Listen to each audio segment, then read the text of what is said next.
When you dare to share, you break the silence. When you dare to share, you speak your truth. When you dare to share, you use the full strength of your voice. When you dare to share, it brings opportunity to own your story. So tell it, be heard, and at the same time, your sharing is someone else's learning, inspiration, motivation, empowerment, and hope. There's always an element to each of our stories that remains a secret. For some, we feel it's a dirty little secret. Dare to share your untold story exposes these secrets in a welcoming and positive way. I encourage each of you out there to dare yourself to share what is yours to tell. When we dare, it is the courage to do something really important. Let this be a vow to each and every single one of us that we take risk, we brave, confront, and face what is, while inspiring and empowering all communities. So let's break that silence and tap into mental beauty. This is Salima Jadavji, your podcast host, a practicing clinical social worker, and your mental wellness connoisseur. Welcome to the Dare to Share Your Untold Story podcast, episode number 12. The hidden truths came to light, and then fun happened. To all my fellow listeners, before we get started, I'm just dropping in a note to give you a heads up that this podcast might be emotionally triggering for you. We do invite guests onto the show who share openly about extremely difficult life moments with exposure and impact of what the struggles have been like. The intensity of each episode could have a variable impact on your emotional and mental well-being based on your own personal story. If at any point the topic becomes uncomfortable or upsetting to you in any way, please do not pressure yourself to listen. Instead, be kind to yourself, do some self-care, and perhaps give another episode a try. I now introduce our guest, Rahim Printer. Rahim is a national award-winning human resources leader who has many years of experience working in the hospitality industry. Most recently, he has found his purpose in life coaching, where he guides others to overcome adversity and live their legacy. Rahim is a proud member of the LGBTQ community and advocates for individuals having difficulty coming out to their families. In his spare time, he loves CrossFit and spending time with his partner Dylan and fur baby Winnie. He is extremely approachable and fun to chat with. So, if there is anything more you wish to learn about Rahim, he says, just ask. Rahim, so good to have you here. Welcome to the Dare to Share Your Untold Story podcast. Thank you. I'm so happy to be here. Thank you so much for having me, Salima. Oh, yes. It's such a pleasure to have you on the show. And I also really appreciate so much that you bring with you this willingness to share. And I'm so grateful for your support in taking a stance to help break barriers of mental stigma. Yeah, I know it's definitely something that's so dear to my heart. And to know that I get to sit here with you and even just share my story and chat for a little bit brings me so much joy. I feel so excited about it. Thank you. Oh, my goodness. Now I'm getting really excited as well. As you know, Rahim, this podcast, it's all about bringing forward untold stories that people go through, whether it's directly about a mental health struggle or something else. And so we also know that no matter what the story is, there is impact on one's own mental health in some way, which remains tucked away. So that's what this platform is all about. It's to serve in a way to break the barriers of mental stigma that has been conditioned in our society. I love it. Love it, love it, love it. Amazing. And so, this conversation that we're going to have today, I hope, is really to set the tone for people to share and tell what typically people have reluctance for exposing. So I'm on a community mission here as well to set a new trend and reframe. I like to call this the mental beauty rethink. What do you think about it? Oh, I love it. I think both of us come from fairly similar backgrounds and communities. And I think that so much of what's been preached to us, even as young children, is, don't show weakness, like don't let anyone know that you're going through something. And a lot of us really hold on to that. And we try to portray our life as just so perfect and everything is so great. And we don't talk about the challenges that we have. And I think that really hinders us from being able to connect to one another and realize that we are so similar. So I love that you're doing this podcast. And to me, it's just so important to open the floodgates and make sure that people know that they're not alone, that they're not alone in their struggles. And we all have a different story, but a story that definitely involves mental health and involves stuff that's difficult and challenging for sure. You said it so well, and I really like your reference to open the floodgates, because that's exactly what I'm hoping happens over time, is that people get comfortably uncomfortable and come forward and share with willingness. So thank you so much. Oh, you're welcome. And you're definitely making me comfortable. Okay, shall we get to it? Let's do it.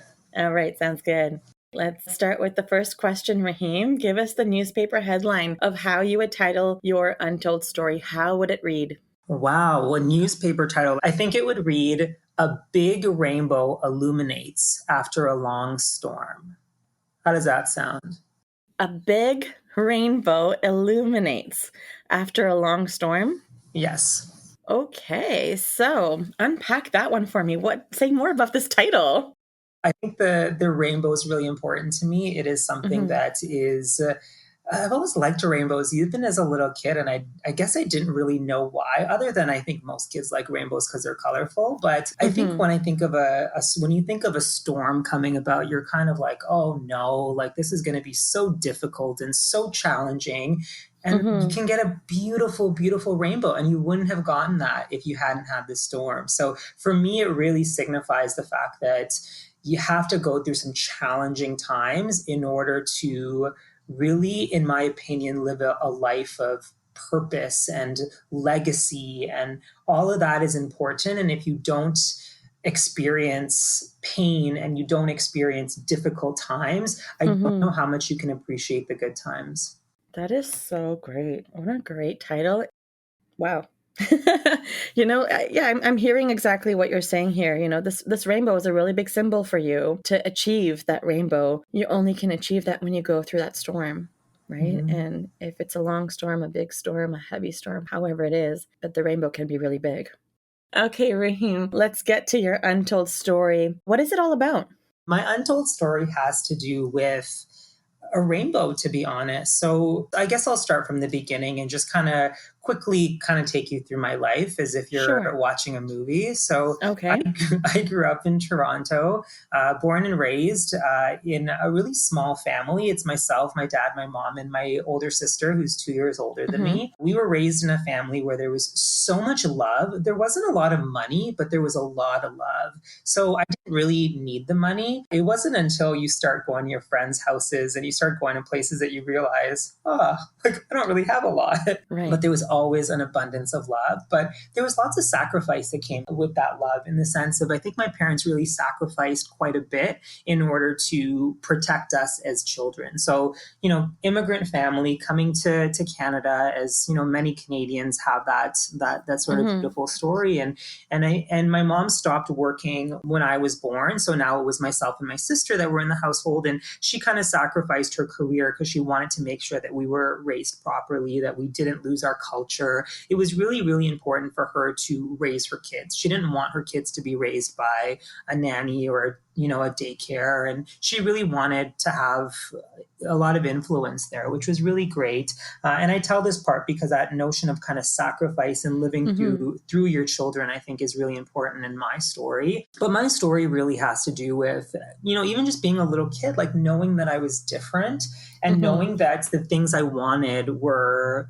often talked about quite a bit. Like I remember eavesdropping on some conversations where like my mom was chatting with my aunt or my mom was chatting with my grandparents, and they were talking about whether or not it was okay to like let me play with dolls, or whether or not it was okay to like let me want to wear some of the clothes that were my sister's clothes. Or there was all these conversations, and I never really understood the big deal. Like I remember thinking like, why is this a big deal? Why I just want to play with this doll? Why is this a big deal? But I remember the conversations got pretty heated where my dad's like, no son of mine is going to be, wearing this or playing with this. And, almost people having to say, well, he's going to turn out to be a great father. He's going to be a great husband. He's going to, it's almost like justifying that it would help me be a great heterosexual father. But Rahim, I have a yeah, sorry. question for you. Sorry, I Of didn't mean to course. interrupt. No, please jump in. Do you recall how old you were, like, at that time? Like, when you were overhearing these phone calls or hearing your father say these things to your mom? Like, how old were you?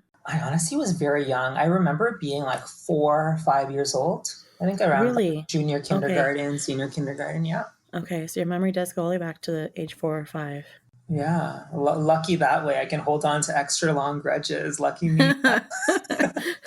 um, but yeah, I remember these conversations and I remember just feeling like I needed to justify what I wanted to everyone around me. It wasn't just okay for me to just be, I needed to explain myself. And that was, kind of frustrating, I think. Mhm. But I was still very confident as a kid when it came to it. But it wasn't until I went to school and started to experience like bullying and people calling me out for it that I kind of at that point started to feel unsafe. Like with my family, it's Mhm. not that I would never felt unsafe. I always felt like this is maybe something they don't want me to do, but I Right. never felt like there would be repercussions if I did Mhm. it. So there Right. was a moment for like almost preservation reasons that I felt like, okay, I need to not take dolls around with me. Dolls became like teddy bears. And then even Mhm. that was kind of a, why do you have a teddy bear? So then now teddy bears Mhm. weren't a thing as much either.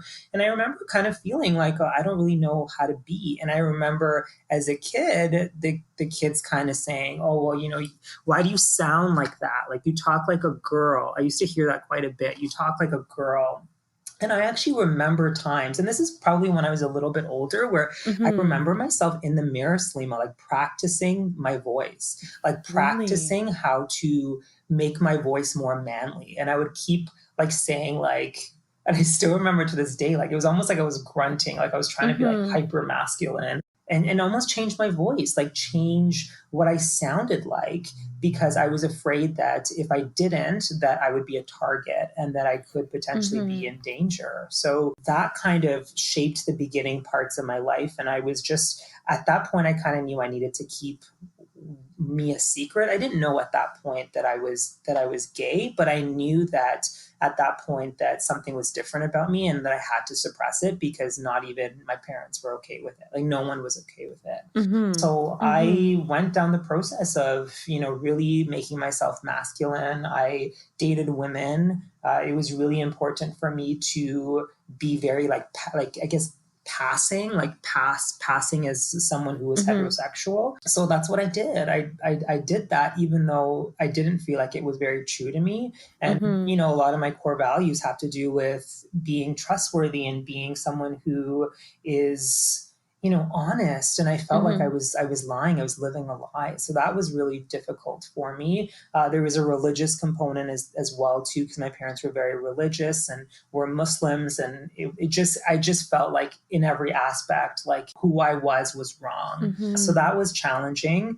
I didn't come out to myself until I was quite a bit older. I was in denial about it for a while. I think I really truly came out to myself when I was probably in my 20s. I was probably about 21 years old, I would say, Okay. when I was dating a girl at the time and realized like I can't continue with this. It just Mhm. didn't feel right for me. And I felt Right. like I needed to end that relationship. And really at that point I knew I couldn't date another girl. It didn't feel right. It Okay. felt like I just knew a little bit more than I did before. So I felt like I was starting a relationship based on a lie, and that didn't feel okay for me. Right. So I, came out to myself and I started to explore and go out within the gay community or the LGBTQ community. And it was really nice to go out. I genuinely, Slima, felt like I found my wings and I was Mhm. able to fly. And I genuinely felt like me. I could be myself, which felt so freeing and so beautiful.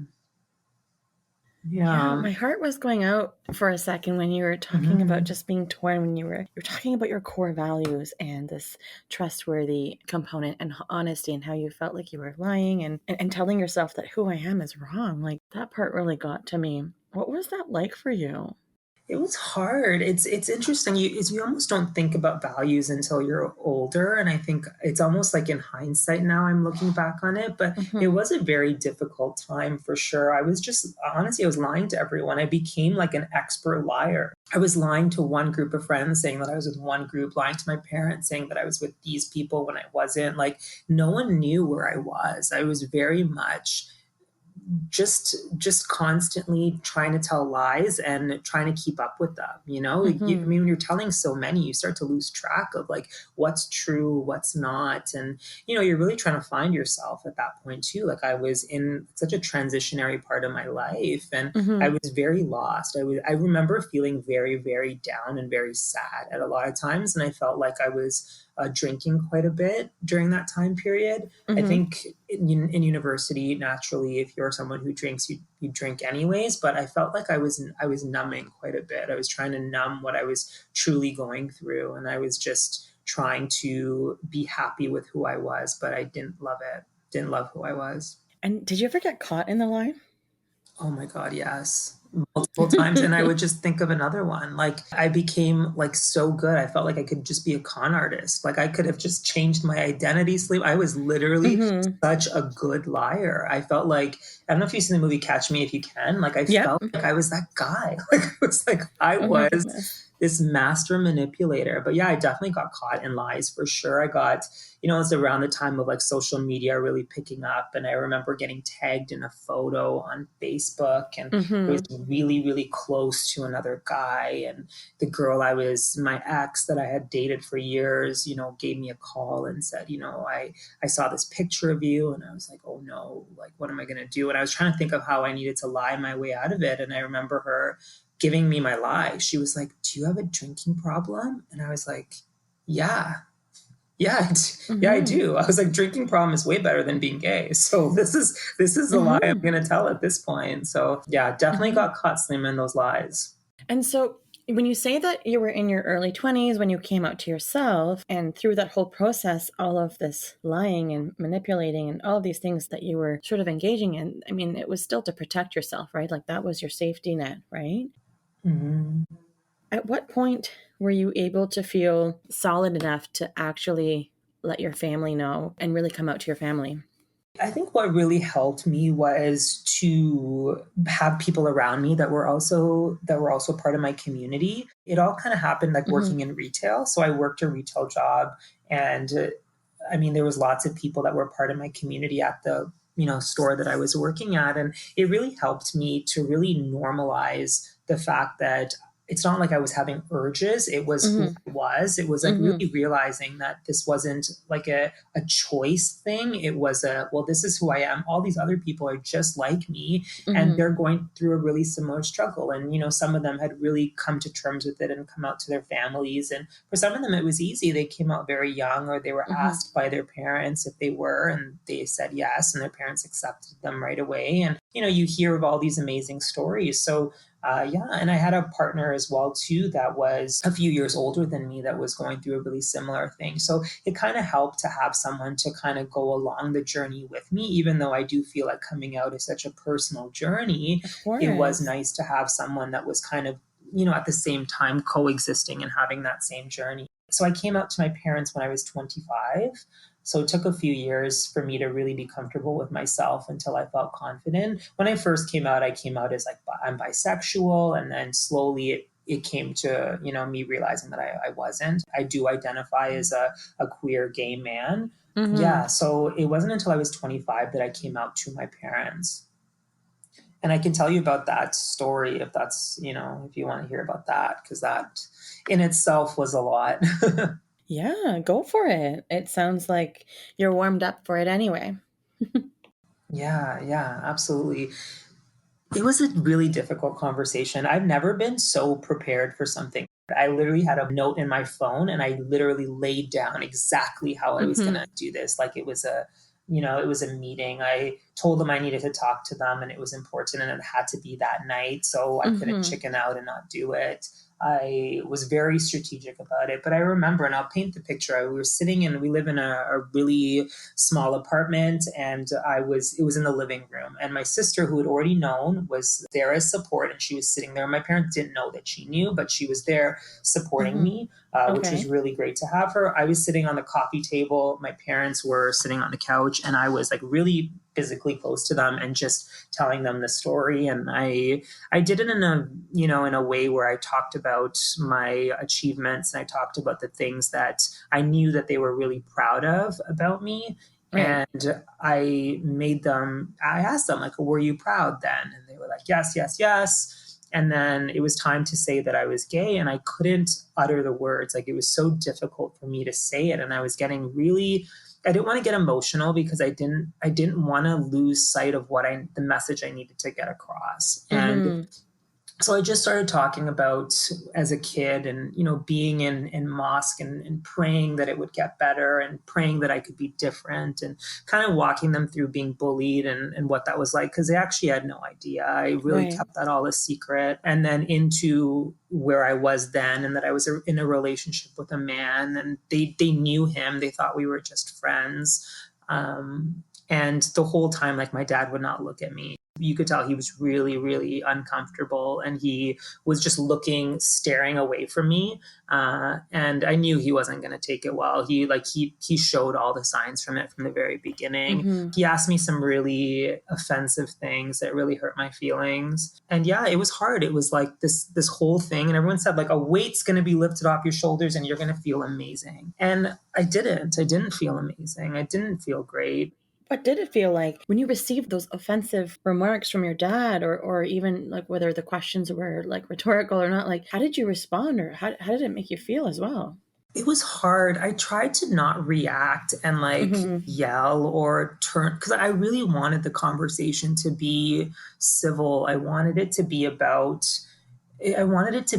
my heart and my feelings and what was truly in my heart, and not, I didn't want to get into like a big like drama fest, and I didn't want screaming, or I didn't want my memory of my coming out to be something that was so painful in like a explosive kind of way. But it was hard. It was hard not to react, because naturally I'm a very fiery person. I really get that from my mother, and it was hard for me not to to scream back or try to defend myself. But I just knew in that moment that the questions that my dad was asking was because he was hurt, and he felt blindsided. So it was his stuff. It wasn't my stuff. So knowing that, I found was helpful. It sounds like you really focused on the goal of the conversation. And like you said, you went into this conversation really prepared. And it seems like you were laser focused. You knew exactly, this is what my target is. So anything else that comes like on the sidelines, I'm going to just have to let it roll off, because I've got to stay focused on this mission. Yeah. Yeah. And that's kind of what I'm hearing you say. That. And it's also nice to hear that you can say like, yeah, I noticed that it was his reaction. So I kind of recognized I had to keep space for him to have his reactions, because he's going to have his own process. And whether he's hurt, blindsided, or whatever, he clearly needed some processing time.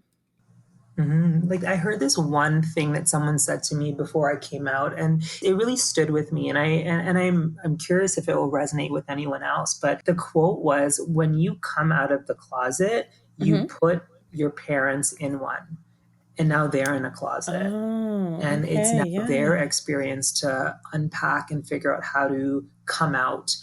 So they're now in a position where they need to come out. So it made me think about how I can approach something with more empathy, because the coming out process for me took years. So just realizing that the process is not going to be an overnight process. It's going to take time, because now they're trapped in a closet. So that, I felt like I kind of had that in my head when I was having the conversation as well. That sounds like it must have been really helpful, and a really good analogy, and a nice way of putting it. And so then what happened after that? Yeah, so just to finish off on that thing, my dad ran away. He was really upset. He was very emotional. He ran away, and my mom and my sister kind of went after him, and I was just left there sitting on the coffee table being like, well, that went well. Like, that went exactly how I wanted it to. You know what? I was prepared for the worst. Like I said, I was very prepared. I had a bag packed where I had Mm-hmm. anything I needed. Honestly, small amounts. Obviously, as a gay man, I have a Mm-hmm. lot of clothes. But I had a small bag packed with my passport, and if they threw me out then and there, I was Mm-hmm. okay. I was okay to do that and go. So it wasn't worst case for me. Like that to me was worst case, and that never happened. Like they treated me with respect and Mm-hmm. love. Even though it wasn't exactly what I wanted, I was able to acknowledge that, you know what, there are so many people that do not have this good of an experience that Mm-hmm. I need to just sit with a little bit of gratitude and still acknowledge that I'm in pain. And I was really hurt. But I went to bed and I slept it off. And I was like, okay, I need to sleep this off and see how I feel tomorrow. And hopefully things get better tomorrow. Wow. I'm so inspired by how you shared this whole process because it, like, not only was it thought out, but the fact that you could sit with gratitude and then acknowledge the pain and then say to yourself, let my parents have their process. It's Mm-hmm. almost like you gave permission for the present to just sort of take its course. Mm-hmm. Yeah, I love the way you put that. The present time, it just kind of took its course and you just allowed it to unfold, you know? Mm-hmm. Yeah, absolutely. It's a process, definitely a process. Mm-hmm. Wow. What a big sharing, Rahim. You know, Rahim, in the therapy room, I often find that people are in one of three places, right? So sometimes people are just getting started with an area that they want to crack into. Some are in the middle of the thick of something, and some people are looking back, trying to figure things out, or looking back as they honor the past and move into the next chapter. What part of the journey would you say that you are in? Would you say that you're looking back in the middle or just getting started? Yeah, I would say I'm looking back in the middle for sure. Mm-hmm. Yeah, for sure. It feels like there's still some things that I'm unpacking with a therapist that I'm seeing, and you all do great work. Let me tell you, if everyone could have one of you, Salima, I think we'd be in a way happier place. I'm unpacking quite a bit of it with my therapist as well as with my coach, and I feel like it's almost like I thought everything was kind of taken care of, and then as Mm-hmm. you start sitting and you start reflecting, even this conversation it feels very much like.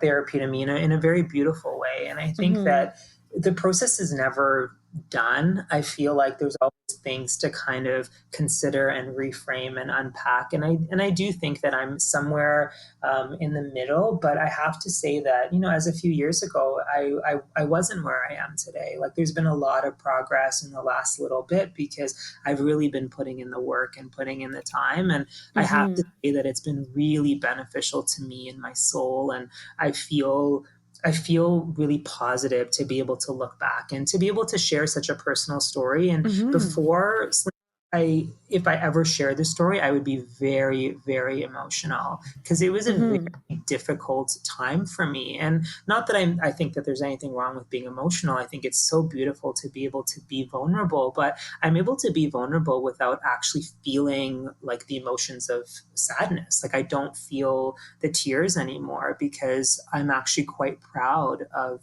how it all went down. Right. What would you want to remember about the process of all of the healing that sort of comes with your journey of coming out to your family? I think what I want to remember is the fact that it's not an easy journey. Mm-hmm. Not everyone allows themselves to really go through it the same way that I did, and I know others have. It's difficult. It's really hard to want to put yourself in that scenario to relive some of these things. And sometimes it's easier to just numb it or ignore it or push it away, Mm-hmm. but it's not healthy. It's not good for you in the long run. And I think Mm-hmm. that it shows up in so many different ways. Like when I think about even the partners I had in the past, like I would choose partners that had they had bigger problems than me. And if I had to just sit there and sort through their problems, it was like a way of distracting from my own. I didn't need to deal Mm-hmm. with my own problems because I had my hands full with theirs.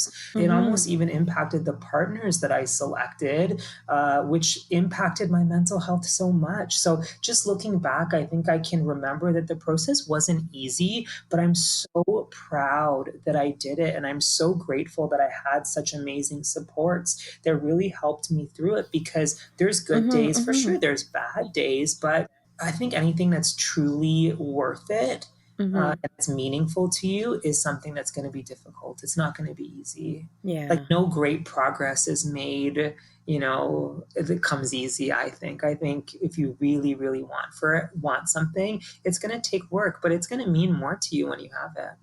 100%. I mean, if you think about anything that you've really put your heart and soul into, just think about what the outcomes were, right? Yeah. And then as you settled into all of these changes, right? When did you recognize that, okay, this isn't just a thing that goes away because I've come out, like that there is maintenance work to be done, to keep things going? At what point did you recognize that, okay, this is also part of my process? Yeah. Great question. I mean, I think a part of me just hoped that I would come out to my parents and that everything would be good and eventually they would just be okay. And then that was it. Mm-hmm. That's what I kind of thought the process would be. Like, I thought, okay, well, they're going to take some time. I can do my own thing, move downtown, live my best life, and then everything will be fine. Come home for, birthdays and Christmas, and Mm-hmm. everything will be great. And I Mm-hmm. found that it wasn't great because I was so angry. I know this, the way I told the story, I had a lot of, patience, and there was Mm-hmm. gratitude, but I mean, life is ups and flows. And there was moments where I Right. was so mad, like years had gone by and I was like, wow, like no progress, like just ignoring the fact that I've come out to you, like just ignoring me. Like we would be somewhere and someone would, question why I wasn't married yet, or someone Mm-hmm. ask me a question, or tell me that they wanted to set me up with a girl. And I would have my Mm-hmm. mom just be like, oh, he's focused on his studies, he's focused on work. Right. It's like, are you kidding? Like, what? Like, that I'm in a relationship, that I'm living with, like, I have a common law partner, and that's your reaction. Like, I used to get Mm-hmm. so agitated and upset, and I realized that it wasn't going to be something that just, I didn't have to put in any work. I could just come out and then that was Mm-hmm. it. I realized that I needed to, open the open the modes of communication, if that's the right way to say it, or Mm-hmm. I think I said floodgates earlier, but Yeah. it's kind of same thing. Like I kind of had to throw it in their face and not just allow my parents to have such an easy way with it. Like they could have a Right. relationship with me and then just ignore that my partner was in my life, not meet Mm-hmm. him. Like that to me, I was like, I'm not going to make this easy for you. Like this is not going to be as easy, because then I know I'm not going to get the relationship that I want with you. Well, it sounds like you did the work then and you're doing the work now. Yeah. It's really great to hear all of the details in this process. I don't always get the privilege of hearing all of the details, but this just makes it so much more personal, right? So thank you for being so open and sharing all of the details, because that really gives I think what happens is when you tell the story, I kind of try to step into your shoes when anyone tells me a story, but specifically right now yours, and I'm just thinking like, okay, so if I was sitting on that sofa and then I was sharing this, that, and the other, and then this is the reaction. So I was kind of like really like listening to your story while really immersing myself in, and so that's why I'm talking about the detail, because it made it so vivid for me to follow.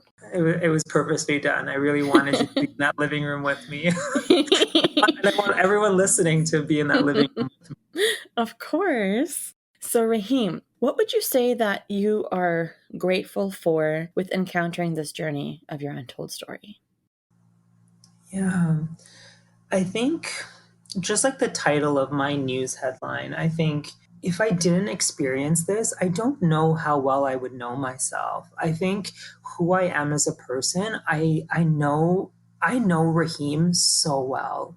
Like Mm-hmm. there's not I'm so confident in who Rahim is, to a point where I'm talking about Rahim in third person right now. Like, Mm-hmm. I Mm-hmm. know who Rahim is so well.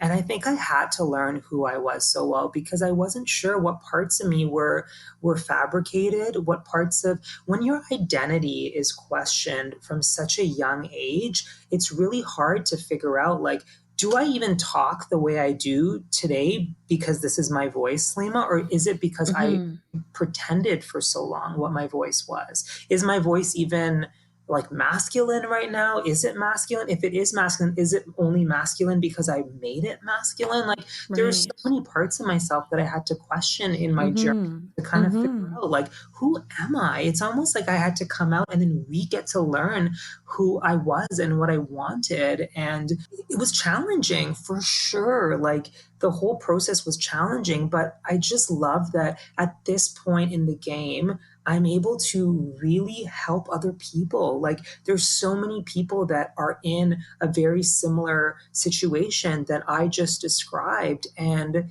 need that support. And just to know that I can be that support for someone else, Selima, that just gives me all Mm-hmm. the, like, it makes it all worth it just right there. Like, that to me is like, this is my purpose. My purpose is to help people that were in a very Mm-hmm. similar situation, Mm-hmm. facing this kind of adversity, get through that process and realize that it's actually going to make you stronger. Like, I share with people Mm-hmm. all the time that at the time that I came out to my family, I was in, a potential promotion at work and I needed to prove myself. You mentioned that I'm an HR leader.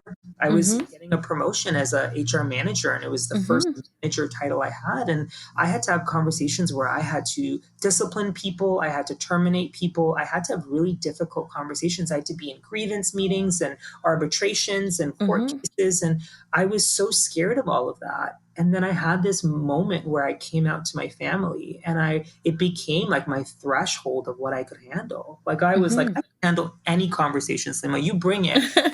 You need me to fire my mom? You bring her here. Bring her into my office. I have no problem right now. Like, I just became someone that was entirely fearless. And it was because of what Mm. I went through. I like how you say you became fearless. It really sounds like your whole story, your whole journey of having that tough conversation that you equipped and prepared yourself and focused very clearly on, okay, this is the conversation I'm going to have with my family. I'm also hearing so clearly that it also kind of sounds like it prepared you for those other tough conversations, right? With work and those transitioning roles. And it seems like it's increased your threshold of what you can endure, right? Absolutely. You said it better than I did. I don't know about that. But what I do know is that these tough conversations that we have with people, or when we're facing our own life circumstance and it becomes about a tough conversation, those conversations are the great teachers. And that is life's soft skills in practice. I love that. Okay, we've talked about your untold story, your whole process of coming out, all of the stuff that happened that led up to your coming out, how you were affected, some of the emotions that have shown up. So the next question I'm curious about is, how has your untold story affected your mental health? Were there any mental health impacts? I know you started to mention anger. Did you experience other emotions? Did you find that anything else was part of the impacts to your mental health? Yeah, absolutely. It's strange. The impacts were so, it's almost like I didn't even notice that they were there. But as I'm doing the work now, I'm really looking back and realizing that there were so many impacts to my mental health. I think the greatest is just this notion of, am I enough? And I think a lot of us Mm-hmm. grapple with this question, like, of feeling like, who, like, is truly who I am as a person, is that enough? And I mean, Mm-hmm. it's difficult when your own family isn't happy with who you are, right? Your parents, the two Mm-hmm. people you want to impress the most in life, don't feel like who you are is good enough for them, that they're ashamed of you to their communities or to whoever. And that can be really, really hard on a person's, sense of confidence. And I think that it showed up in so many different ways. Like, in work, it would show up where I would be assigned a project, and all of a sudden I felt like almost like this crippling anxiety that I couldn't get this small project done that is like literally something I could easily do. It showed up in relationships. I kind of touched on that, and like choosing partners that didn't treat me very well, which in itself led to a lot of mental health stuff as well too, right? It was kind of a snowball effect a little bit. I talked a lot about a little bit of excessive drinking. See how funny that sounds? I talked about of drinking at some point because it was just my means of coping and my means of almost self-medicating. I developed this weird anxiousness in the morning that I would feel, where I would wake up and I'd be in the shower and I would think about my boss potentially firing me, or I would just I would take things to this like extreme level. I developed like this worst case scenario sort of worst thoughts. case. Yes, exactly that. And I developed this like cough where I would almost make myself like I would almost throw up because I would like gag from this nervous cough that I had. And I just thought thing that I did, I thought, maybe it's just a health thing. Maybe I should go get that looked out. And as a guy, I put that off too. I was like, no, I need to go to the doctor. And I realized through therapy and through working with a coach that it was anxiety that I was feeling from these, my coming out process, that whole experience of really figuring out who it is that I am. So a lot of it is kind of tied to that I'm working through at this moment. Yeah.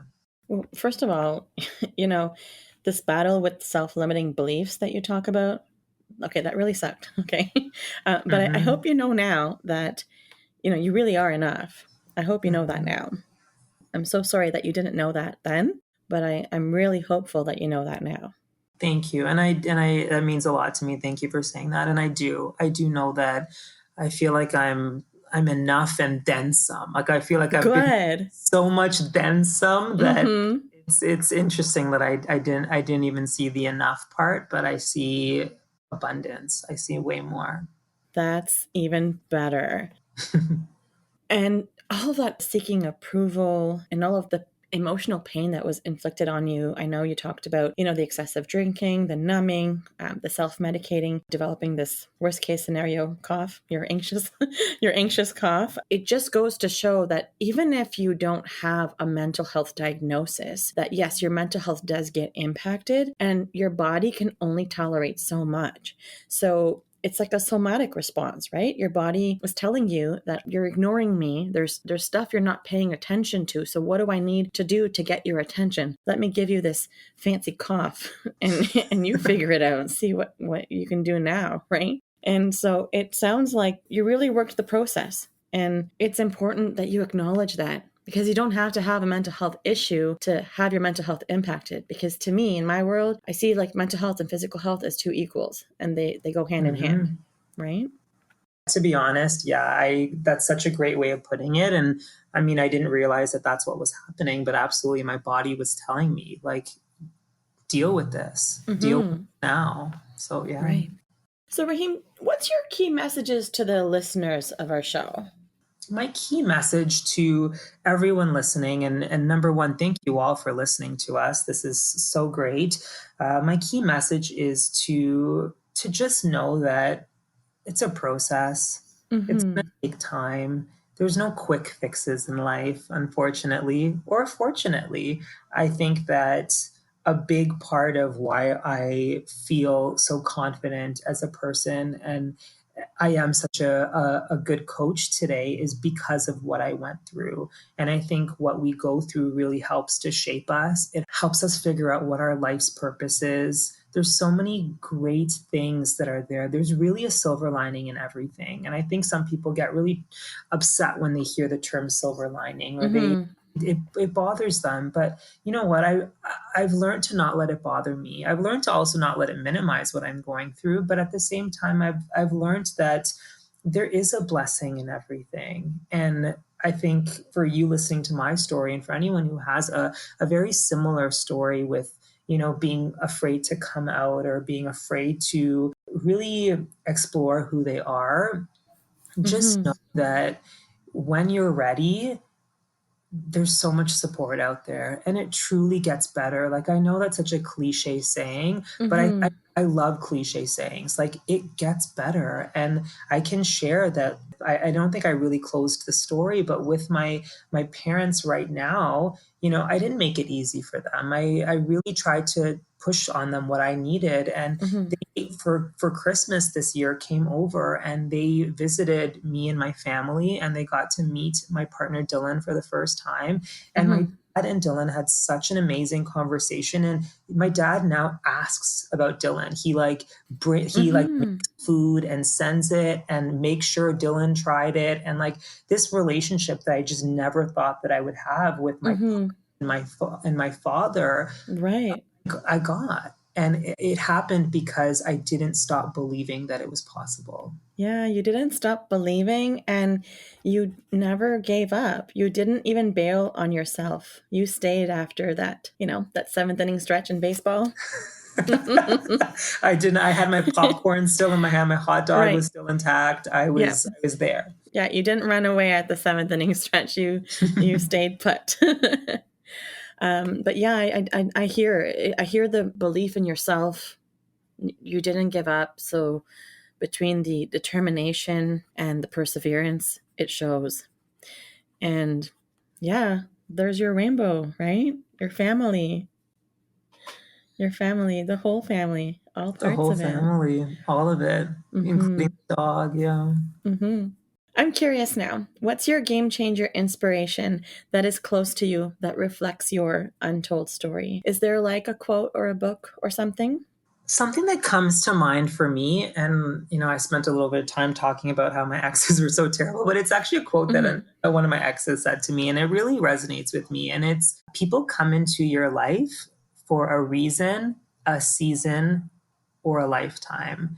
And this quote was important in many different areas, but really stood out to me when it came to my parents, because I thought that I could just abandon them because I was Mm-hmm. so afraid of them abandoning me, that Mm-hmm. I needed to do it first. And I would always say, like, you guys are my chosen family. I would say this to my friends. I would say, you're my Mm-hmm. chosen family. Like, I don't believe blood is thicker than water. I would say all these things because I was so fearful that my parents would disown me that I, like I said, disowned them. But I realized that, especially through a pandemic, through everything that's going on, that Mm-hmm. family is going to be there forever, regardless of Mm-hmm. what your relationship might be right now. And it is important to set boundaries and do all that. I'm not saying that. I'm just saying that, like, Mm-hmm. just knowing that people are there for a whole lifetime means that you're going to go through different things with them. And it's up to Mm-hmm. us to decide, what position that person's going to play in their life. And Mm-hmm. at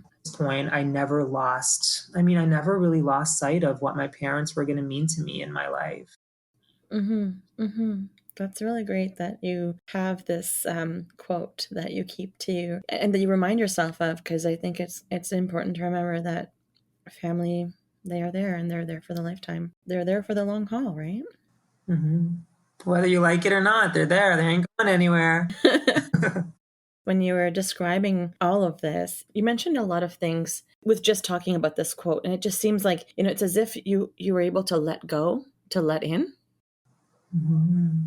Yeah, and I just think this whole idea of you not giving up, you didn't give up. And even though it was a bit of a struggle for it was more than like a big little amount of struggle, right? For you and for your family, but neither side gave up.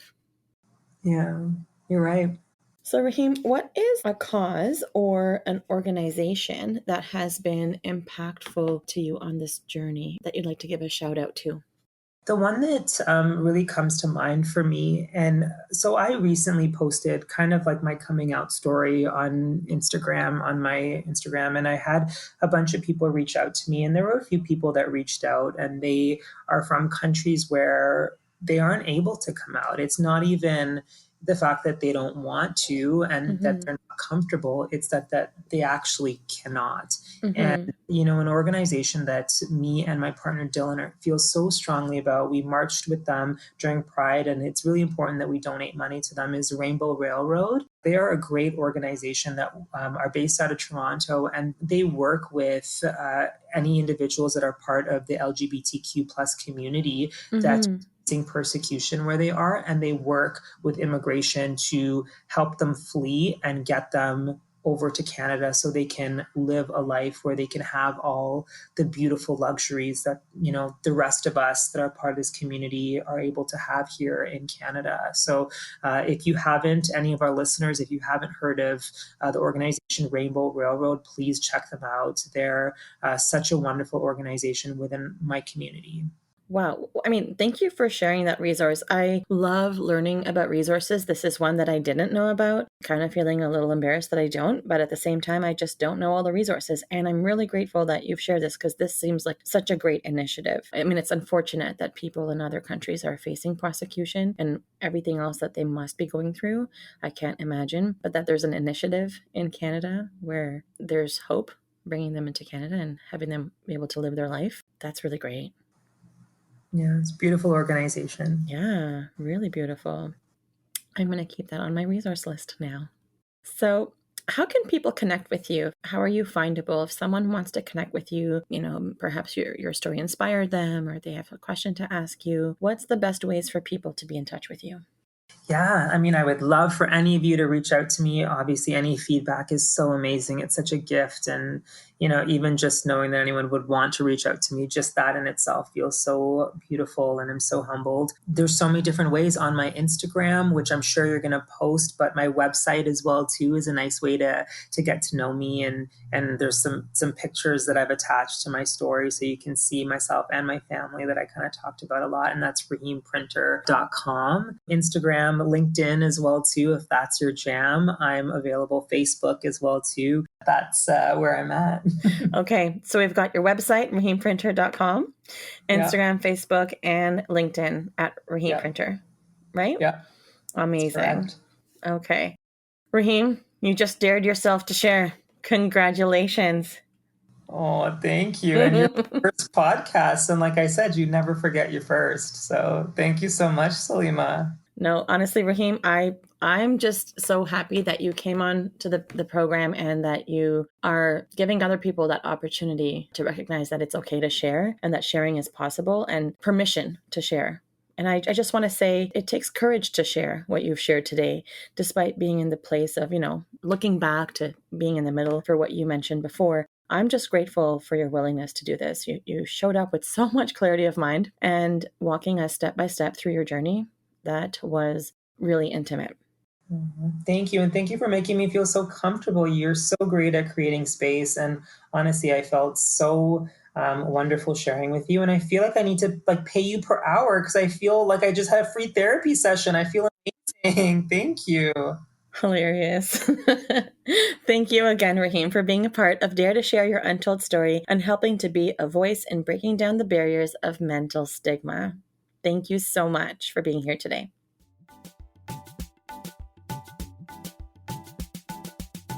To all of our listeners, if you like what you've been hearing on this podcast and you want to be part of breaking down barriers of mental stigma, I invite you to go wherever you are listening to the episode and hit subscribe. Leave us a comment or a review of the episode and maybe how you relate to it.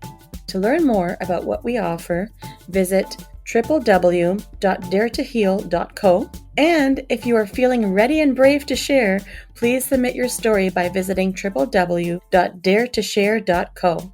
Thanks for joining in.